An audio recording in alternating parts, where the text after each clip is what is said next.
எப்பவுமே சப்பாத்திக்கெல்லாம் ஒரே மாதிரி குருமா வச்சுட்ருக்கீங்களா? நிறைய வெஜிடபிள்ஸ் போட்டு ஒயிட் குருமா. சப்பாத்தி, பூரி எல்லாத்துக்குமே இது ஒரு பெர்ஃபெக்ட் காம்பினேஷனாக இருக்குங்க.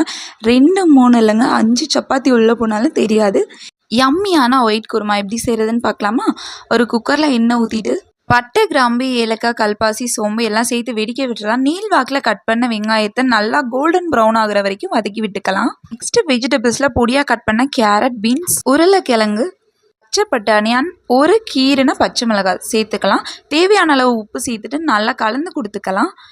நெக்ஸ்ட்டு ஒரு மிக்சர் ஜாரில் தேங்காய், 3 முந்திரி, இஞ்சி பூண்டு பேஸ்ட்டு 1 ஸ்பூன், சின்ன சீரகம் 1 ஸ்பூன் சேர்த்து நல்லா வலுவலுன்னு அரைச்சிக்கலாம். குறைன்னு அரைக்கக்கூடாது, நல்லா வலுவலுன்னு அரைச்சி தனியாக எடுத்து வச்சிடலாம்.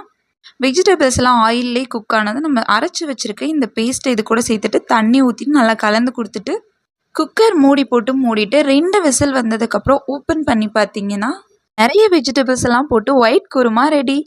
இது சப்பாத்தி, பூரி, இட்லி, தோசை எல்லாத்துக்கூடையுமே ஒரு பர்ஃபெக்ட் காம்பினேஷனாக இருக்கும்.